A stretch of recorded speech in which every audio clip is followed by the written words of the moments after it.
नमस्कार मंडळी, एओसी मराठी या आपल्या चॅनलमध्ये आपल्या सर्वांचं अगदी मनापासून स्वागत आहे। जर मी तुम्हाला सांगितलं की तुम्ही गोड पदार्थ न सोडताही तुमच्या साखरेची पातळी पूर्णपणे नियंत्रित राहू शकते, रोटी, भात आणि फळे खा, पण तुम्हाला फक्त 3 सोप्या नियमांचं पालन करावं लागेल। आज मी तुमच्यासोबत हे 3 नियम शेअर करणार आहे जे तुमच्या रक्तातील साखर नियंत्रणामध्ये ठेवू शकतात। मधुमेही रुग्णांना योग्य पदार्थांद्वारे त्यांच्या साखरेची पातळी कशी नियंत्रित करावी हे मी सांगणार आहे। माझं लक्ष साधं आहे। तुम्ही तुमच्या प्लेटमध्ये काय खाता, भागाचे काय प्रकार आहेत, आकार आहेत, तुम्ही कोणत्या वेळी काय खाता, या 3 गोष्टी तुमच्या साखरेचं नियंत्रण ठरवू शकतात। तर या 3 चांगल्या गोष्टी अशा प्रकारे समजून घ्या आणि साखर तुम्हाला कधीही त्रास देणार नाही। मधुमेहामध्ये काय खाऊ नये हे जाणून घेणं जितकं महत्त्वाचं आहे, तितकंच काय खावं आणि कसं खावं हे जाणून घेणं देखील तितकंच महत्त्वाचं आहे। आपल्याला आपल्या प्लेटवर मर्यादा घालण्याची गरज नाहीये, आपल्याला फक्त ते संतुलित करावं लागेल। प्रथम नियम क्रमांक 1 कडे वळूया, प्लेट आणि भाग। पहिल्या नियमामध्ये आपण काय खावं आणि किती खावं यावर चर्चा करू। धान्य जितकं जास्त वेळा दळलं जातं, चाळलं जातं किंवा शुद्ध केलं जातं, तितकंच ते रक्तातील साखर वाढवतो। आपल्या शरीराला शुद्ध पीठ, बारीक रवा आणि तत्सम पदार्थ पचवणं सोपं जातं, ते लवकर पचतात, त्यामुळे आपल्या रक्तातील साखरेचं प्रमाण लवकर वाढतं।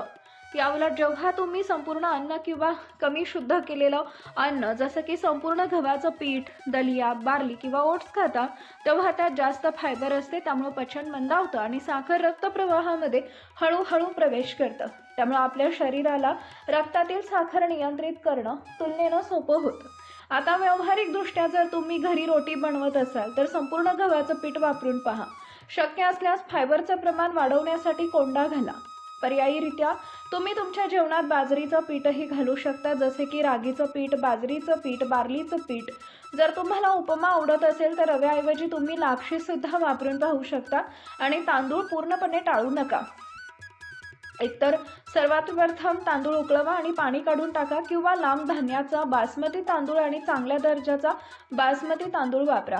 हा भाग अर्धा ते 3 ते 4 कप पर्यंत मर्यादित ठेवा, जास्त नाही। लक्षात ठेवा, चिकट तांदूळ जो थोडा जाड कमी दर्जाचा तांदूळ असतो, त्यामुळे साखरेचं प्रमाण वाढतं, म्हणून तुम्ही हे टाळावं आणि त्याऐवजी लांब धान्याचे तांदूळ, विशेषतः बासमती तांदूळ खावं। अशा प्रकारे तांदूळ खूप उपयुक्त आहे। साखरेसोबत प्रथिन जसे की मसूर, हरभरा, राजमा, पनीर, अंडी, चिकन किंवा मासे आणि फायबर जसे की भाज्या आणि सॅलड साखरेचं मिश्रण केल्यानं साखरेचं शोषण कमी होतं। 1 चमचा निरोगी चरबी जसे की शुद्ध तूप किंवा ऑलिव्ह ऑइल किंवा चरबीयुक्त अन्न जसं की शेंगदाणा, बदाम किंवा अक्रोड साखरेचं शोषण आणखी कमी होतं। एक साधी कल्पना लक्षात ठेवा, तुमच्या प्लेटमध्ये अर्ध्या ताटामध्ये भोपळा, टिंडा, भेंडी, कोबी, कोशिंबिरीचा कुठलाही पदार्थ, काकडी, गाजर यांसारख्या स्टार्च नसलेल्या भाज्या असाव्यात। तुमचा प्लेटचा 1/4 भाग जो आहे तो प्रथिनांनी भरलेला असावा, जसं की मसूर, हरभरा, राजमा, पनीर, टोफू, अंडी, चिकन किंवा मांस। तुमच्या प्लेटमध्ये 1/4 कार्बोहायड्रेट्स असले पाहिजेत, जसं की भात किंवा मग रोटी। तुमचे कार्बोहायड्रेट्स यापैकी एक असलंच पाहिजे। याचा अर्थ तुम्ही भात किंवा मग गव्हाच्या पिठाची चपाती, रोटी इत्यादी एकत्र खाऊ नयेत आणि थोडं निरोगी चरबीत समाविष्ट करणं देखील महत्त्वाचं आहे। जर तुम्ही असं केलं तर मंडळी, तुमच्या साखरेची पातळी हळूहळू स्थिर होताना दिसेल। आणि हो, मी नेहमीच ग्लुकोज मॉनिटरिंगला अत्यंत महत्त्वाचं मानते। यासाठी तुम्ही आजकाल उपलब्ध असलेले CGM म्हणजेच कंटिन्युअस ग्लुकोज मॉनिटर्स वापरू शकता। तुम्ही तुमच्या रिअल टाईम रक्तातील साखरेच्या पातळीचा 24 तास मागोवा सुद्धा घेऊ शकता, किंवा तुम्ही घरी ग्लुकोमीटर सुद्धा ठेवू शकता। UND नियमित तुमच्या रक्तातील साखर तपासू शकता आणि माझ्यावर विश्वास ठेवा। तुमच्या रक्तातील साखरेचं अचूक निरीक्षण करणं अंदाज लावण्यापेक्षा लाखो पटीनं चांगलं आहे, कारण ते तुम्हाला तुमच्या अंतर्गत स्थितीचं खरं चित्र देतं। समजा तुम्ही एका दिवशी 3 ते 4 कप भात खाल्ला आणि तुमची साखरेची पातळी अजूनही सामान्य होती, तर ते खूप छान आहे। आता दुसऱ्या दिवशी फक्त अर्धा कप खा आणि तुमच्या साखरेच्या पातळीमध्ये आणखी सुधारणा होते का ते पहा। तुम्ही काय आणि किती खाऊ शकता आणि तुमचं शरीर प्रत्येक प्रमाणामध्ये कसं प्रतिक्रिया देतं हे जाणून घेण्यासाठी सर्व काही लिहून ठेवत जायचं। नियम क्रमांक 1 चा साधा सार असा आहे की तुम्ही जितकं कमी परिष्कृत अन्न खाल तितकं ते तुमच्यासाठी चांगलं असेल। तुमचं अन्न योग्यरित्या एकत्र करा आणि नेहमी भाग नियंत्रणाचा सराव करा। मंडळी, जर तुम्हाला मधुमेह असेल तर गॅस्ट्रोनॉमी क्रियाकलाप पूर्णपणे टाळा आणि तुमच्या साखरेची तपासणी करत राहा। जेवणापूर्वी आणि नंतरचे तुमचं वजन 7 दिवस लिहून काढा. तुमच्या लक्षात येईल की जेवणानंतरचे तुमचे आकडे हळूहळू सुरक्षित मर्यादित येत आहेत. आता नेमकं नियम क्रमांक 2 कडे वळूया. कार्बोहायड्रेट, बजेट आणि वेळ. सोप्या भाषेत सांगायचं झालं तर जसं तुम्ही तुमच्या पैशाचं मासिक बजेट तयार करता, तुम्हाला किती खर्च करायचा आणि किती बचत करायची आहे, तसेच तुम्ही कार्बोहायड्रेटसाठी जेवणानुसार बजेट देखील निश्चित केलं पाहिजे. आता आम्ही रोटी आणि भात काढून टाकणार नाही, तर आम्ही ते आमच्या जेवणामध्ये योग्यरित्या समाविष्ट करणार आहोत. लोक मला अनेकदा विचारतात की एका दिवसामध्ये किती कार्बोहायड्रेट्स खाऊ शकता. जर तुम्ही महिला असाल तर तुम्ही एका जेवणामध्ये अंदाजे 30 ते 45 ग्रॅम कार्बोहायड्रेट घेऊ शकता. जर तुम्ही पुरुष असाल तर 45 ते 60 ग्रॅम तुमच्यासाठी आदर्श आहे. तथापि जर तुमची साखरेची पातळी नियंत्रणामध्ये नसेल तर नेहमी खालच्या टोकापासून सुरुवात करा. उदाहरणार्थ 30 ते 40 ग्रॅमपेक्षा जास्त कार्बोहायड्रेट्स खाऊ नका. तसेच तुमच्या साखरेच्या पातळीचं निरीक्षण करा आणि त्याला तुमच्या शरीरावर कसा परिणाम होतो ते पहा. तुम्ही त्यानुसार तुमचे कार्बोहायड्रेट्स सेवन समायोजित करू शकता.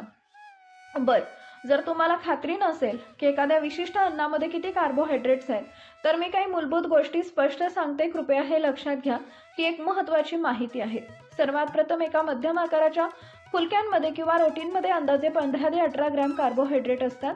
याचा अर्थ असा की जर तुम्ही प्रत्येक जेवणामध्ये 30 ते 45 ग्रॅम कार्बोहायड्रेटचं लक्ष ठेवलं तर तुम्ही 2 फुलके तसेच भाज्या आणि प्रथिने खाऊ शकता. त्याचप्रमाणे जर तुम्ही भात खाल्ला तर अर्धा कप शिजवलेल्या भातामध्ये अंदाजे 20 ते 25 ग्रॅम कार्बोहायड्रेट्स असतात आणि 3 ते 4 कपमध्ये अंदाजे 30 ते 35 ग्रॅम कार्बोहायड्रेट असतात. आणि शिजवलेल्या दलिया किंवा ओट्स एका वाटीमध्ये 25 ते 30 ग्रॅम कार्बोहायड्रेट मिळतील. आणखी एक गोष्ट लक्षात ठेवा, एका वेळी फक्त एकाच प्रकारचे कार्बोहायड्रेट्स खा. भात किंवा पोहे सोबत रोटी खाल्ल्यानं साखरेची पातळी वाढण्याची शक्यता असते, म्हणून हे टाळा आणि प्रत्येक जेवणामध्ये फक्त 1 चमचा प्राथमिक कार्बोहायड्रेट वापरा. रोटी, भात किंवा पोहे खा, ते सर्व एकत्र मिसळू नका आणि भाज्या आणि प्रथिने समाविष्ट करण्याचं सुनिश्चित करा. तर हे अन्नाबद्दल आहे, पण फळांबद्दल काय? आपण त्यांना आपल्या आहारामध्ये कसं समाविष्ट करू शकतो? म्हणून मधुमेहामध्ये फळं टाळली पाहिजेत, त्याऐवजी ते जेवणामध्ये समाविष्ट केलं पाहिजे. जरी आयुर्वेद हे करण्यास मनाई करतो, जर तुम्हाला मधुमेह असेल तर तुम्ही ते केलं पाहिजे. आणि हो, जर तुम्ही जेवणासोबत किंवा नंतर लगेच फळे खात असाल तर चपाती किंवा भाताचं प्रमाण थोडं कमी करा, जेणेकरून फळांमधील कार्बोहायड्रेट संतुलित राहतील आणि वाढू नयेत. रस किंवा शेक पूर्णपणे टाळा. आणखी एक छोटीशी युक्ती म्हणजे सुरुवातीला नाही तर जेवणामध्ये शेवटी कार्बोहायड्रेट्स खा. याचा अर्थ प्रथम भाज्या, प्रथिने आणि नंतर कार्बोहायड्रेट्स खा, कारण यामुळे साखरेची अचानक वाढ रोखली जाते. जेवणानंतर लगेच 10 ते 15 मिनिटं हलकं चालणं नक्की करा, कारण यामुळे जेवणानंतर साखरेचं प्रमाण लक्षणीयरित्या कमी होतं. एक गोष्ट नेहमी लक्षात ठेवा की जर तुम्ही इन्शुलिन्स किंवा इतर मधुमेहांची औषधं घेत असाल तर कार्बोहायड्रेट्स कमी केल्यानं रक्तातील साखरेचं प्रमाण कमी होण्याचा धोका वाढतो. म्हणून तुमच्या डोसचा आकार कमी करण्यापूर्वी तुम्ही तुमच्या डॉक्टरांशी डोसबद्दल चर्चा करा. आता मी तुम्हाला 3 वेगवेगळे पर्याय देते, जे तुम्ही जसेच्या तसे वापरू शकता. पर्याय ए, 2 फुलके, 1 वाटी डाळ, राजमा किंवा हरभरा, 1 मोठी वाटी भाज्या किंवा 1 सॅलड. पर्याय बी, 1 ते 2 किंवा 3 ते 4 कप चांगले भिजवलेले बासमती तांदूळ, उकडलेले आणि निथळलेले, 1 वाटी डाळ, राजमा किंवा हरभरा आणि 1 मोठी वाटी भाजी. पर्याय सी, 1 वाटी दलिया, पनीर किंवा मग अंडी, 1 छोटी वाटी भाजी. आता नियम क्रमांक 3 कडे वळूया. प्रथिने. आपल्यासाठी किती प्रथिने आवश्यक आहेत आणि मधुमेहींसाठी ते विशेष महत्त्वाचं का आहे? मंडळी, लोक अनेकदा मधुमेहामध्ये प्रथिनांना कमी लेखतात, पण जेवणानंतरच्या साखरेच्या वाढीवर नियंत्रण ठेवण्यास हीच सर्वात जास्त मदत करते. बघा, प्रथिन पोट बराच काळ भरलेलं ठेवतं. हे पचन मंदावतं आणि स्नायूंचं देखील संरक्षण करतं. आणि तुम्हाला माहिती आहेच की स्नायू जितके मजबूत असतील तितकंच आपलं ग्लुकोज वापर आणि नियंत्रण चांगलं राहतं.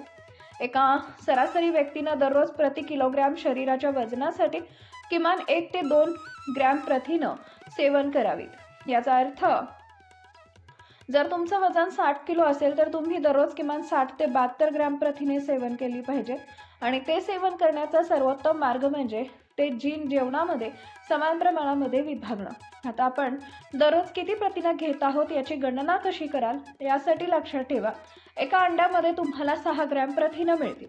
100 ग्रॅम पनीरमध्ये तुम्हाला 18 ते 20 ग्रॅम प्रथिने मिळतात. 100 ग्रॅम चिकनमध्ये 25 ते 27 ग्रॅम. 100 ग्रॅम माशांमध्ये 20 ते 22 ग्रॅम. 1 वाटी मसुरातून 8 ते 10 ग्रॅम आणि 1 वाटी राजमा किंवा हरभऱ्यामध्ये 10 ते 12 ग्रॅम. यामुळं तुम्हाला दिवसभरामध्ये किती प्रथिनं खात आहात आणि किती जास्त प्रमाणामध्ये आवश्यक आहे याची अंदाजे कल्पना येईल. मंडळी, मला आशा आहे की तुम्हाला आजचा हा व्हिडिओ आवडला असेल. यामध्ये मी तुम्हाला अतिशय गुंतागुंतीच्या गोष्टी अगदी सोप्या भाषेमध्ये समजून सांगण्याचा प्रयत्न केला आहे आणि मला आशा आहे की तुम्हाला त्या समजल्या असतील. जर तुम्हाला काही समजलं नसेल किंवा तुम्ही गोंधळलेले असाल तर नक्की खाली दिलेल्या कमेंट बॉक्समध्ये विचारू शकता. हा व्हिडिओ जर आवडला असेल तर लाईक करा, शेअर करा आणि सबस्क्राईब करायला विसरू नका. धन्यवाद.